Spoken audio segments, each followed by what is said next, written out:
பிள்ளையார் சொல்லி போட்டு தொடங்குபவன் ஆன்மீகவாதி,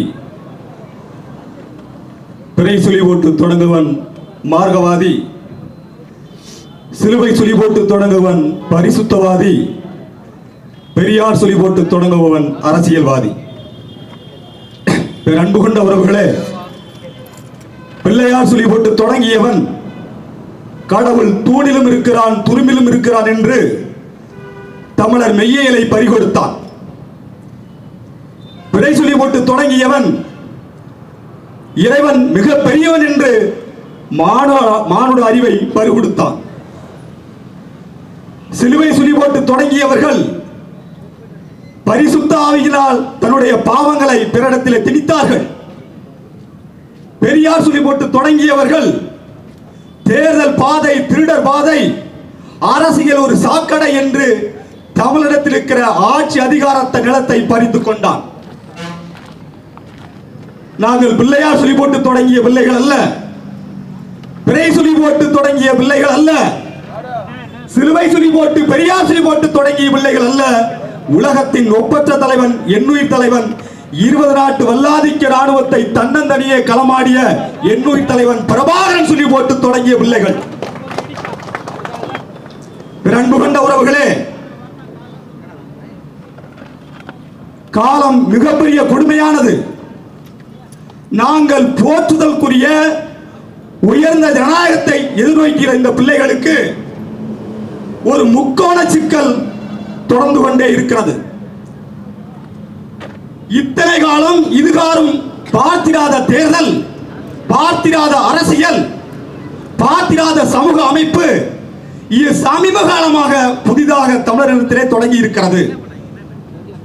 இது தமிழர் மரத்தில் அறத்தில் முக்கணிகளை போல, அறம்பொருள் இன்பத்தை போல ஒரு முக்கோண சிக்கலாக நீண்டு கொண்டே இருக்கிறது. அதற்கு விடிவு கட்டத்தான் இந்த விக்கிரவாண்டி.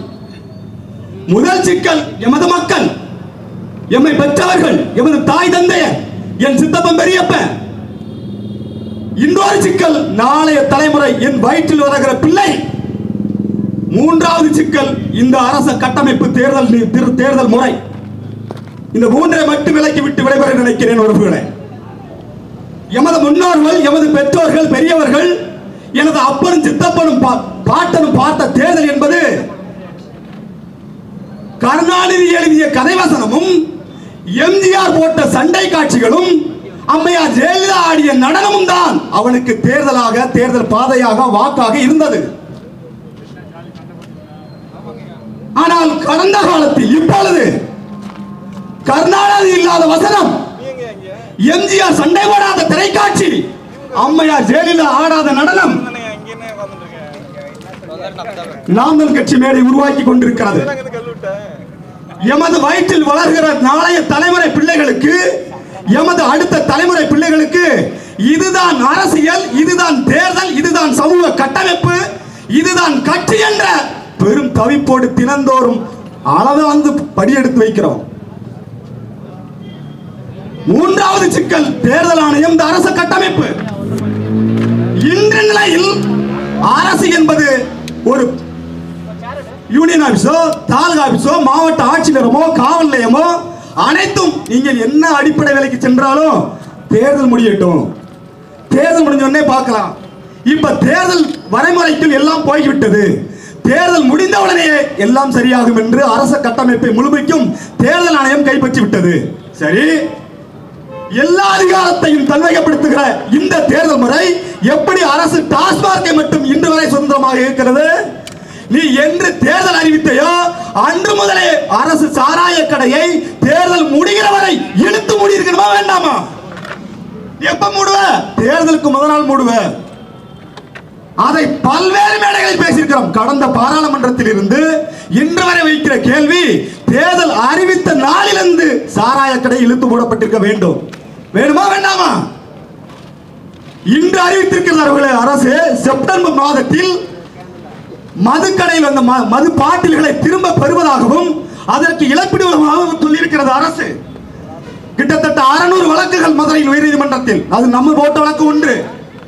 சாராய கடைகளை தான் அந்த சாராய பாட்டிலை தடை செய்ய என்று சொன்னான், கேட்கல. ஆனால் இன்று அறிவித்திருக்கிறது வருகிற மாதங்களில் அறிவிக்க போகிறது. என்ன செய்ய போறான் தெரியுமா? பேராபத்தை எதிர்நோக்கி இருக்கிறோம். 3 விதமான திட்டங்களை இந்த அரசு திட்டமிட்டு இருக்கிறது, விரைவில் நடக்கும். ஒன்று நடமாடும் அரசு சாராய கடை, மற்றொன்று திரையரங்கில் அரசு சாராய கடை, மூன்று வந்து பாக்கெட் சாராயம். இது ஏற்கனவே அம்மையார் ஜெயலலிதா இருக்கிற பொழுது டாஸ்மாக் நிறுவனத்தால் கலந்து ஆலோசித்து திட்டமிடப்பட்டு அறிவிக்கப்பட்ட ஒன்று. ஆனால் இதை நடைமுறைப்படுத்தாமல் வைத்திருந்தார்கள். ஏன் இன்று அறிவித்தா சொல்லலாம், அது அம்மையார் காலத்திலேயே திட்டம் இருந்தது, அவங்க போட்ட திட்டம் என்று சொல்வதற்காக காத்திருந்தார்கள். என்ன செய்வான்? அதற்கு சொல்ற காரணம் என்ன? நடமாடும் சாராய கடை போக்குவரத்து நெரிசலை, விபத்துக்களை தடுப்பதற்காக. உன் ஊரில் திருவிழா நடக்கிறதா, உன் வீட்டில் திருமணம் நடக்கிறதா, ஒரு கல்யாண மண்டபமா, ஒரு வண்டி வந்து அங்க நிக்கும், 2 கதவை திறந்து விடுவோம். உன் வீட்டு முன்னால உன் திருமண வீட்டு, உன் சடங்கு வீட்டு முன்னால உன் பிள்ளை பிறந்த வீட்டிலேயே சாராயத்தை விற்போம். நீ கேட்க முடியாது. ஏன்? அங்க முன்னால 2 காவல்துறை இருக்கும், அதான் பாதுகாப்புக்கு இருக்கும். கதவை திறந்து விட்டு 1 மணி நேரம் விற்பனை வெட்டி போயிடுவோம். எப்படி அருமையான திட்டம்! திரையரங்குகளில் தேநீர் கடைகளைப் போல, அங்கே இருக்கிற தின்பண்டங்களைப் போல டாஸ்மாக் சரக்கை விற்பதற்கு அனுமதி கொடுத்தாச்சு இருக்கு. அதுபோலதான் பாக்கெட் சாராயம், இந்த குழந்தைகளுக்கு பூட்டி ஜூஸ் பாருங்க அட்டைப்பட்டியில, அதுபோல எல்லா கடைகளையும் தொங்க விடுவதற்காக ஒரு திட்டம். பேருந்தில் போகும்போதே குடிச்சு நீ தூர போடலாம். இதெல்லாம் அரசு டாஸ்மாக் நிறுவனம் கலந்து ஆலோசித்து தீர்மானிக்கப்பட்ட ஒன்று. இந்த அழிவை எவனும் பேசுவானா? இந்த அழிவை பாராளுமன்றத்தில் பேச தகுதி எவனும் இருக்கிறதா? காந்தி சிலையை மாற்றி வைத்தான் என்று, செங்கோலை வைத்தான் என்று பேசுகிற இந்த மானங்கட்ட என்ன செய்ய? உன்னை ஓட்டு போட்டு போய் செங்கோலை எங்க இருக்கு பார்க்க சொல்ல அனுப்புறோம். நீ ஓட்டு போட்டு பாராளுமன்றத்துக்கு போய் காந்தி சிலை எங்க இருக்கு? உனக்கு என்னையா பிரச்சனை? பாராளுமன்றத்தில் காந்தி சிலை எங்க இருக்கிறது? எவன் சிலை எங்க இருக்கிறது? மக்கள் படுகிற அவதியை பேச முடியுதா? செங்கோலை போய் பேசுறியா? என் மக்கள் படுகிற அவதியை பேச முடியுமா? பாராளுமன்றம் என்பது என் மக்களின் அடிப்படை வழிகளை ஒட்டுமொத்தமாக தமிழ்நாட்டில் சாராய கடை இழுத்து மூடி என்று பாராளுமன்றத்தை சம்பிக்க வைத்திருக்கணும். செங்கோலையா மாத்தி வைக்கிய, காந்தி சிலையை மாத்தி வைக்கிய, இதுக்கு தான் உனக்கு ஓட்டு போட்டு அனுப்பணுமா? இங்க சட்டமன்றத்தில் தலைவர் பெருமக்கள் இருக்கிறார்கள். என்ன தெரியுமா? ஒரு ஒப்பீடு பண்ணுவான். ஒப்பீடு படிக்கிறவர்கள் நாய் போன்றவர்கள் பிஏ படிக்கிறாங்க. யாரு? அமைச்சர் சொல்வார்கள். சரி, ஆனால் குடிக்கிறவர்கள் குடிக்கிறவனை குடிக்கிறேன்னு சொல்லாத, அது மனசு தாங்காது.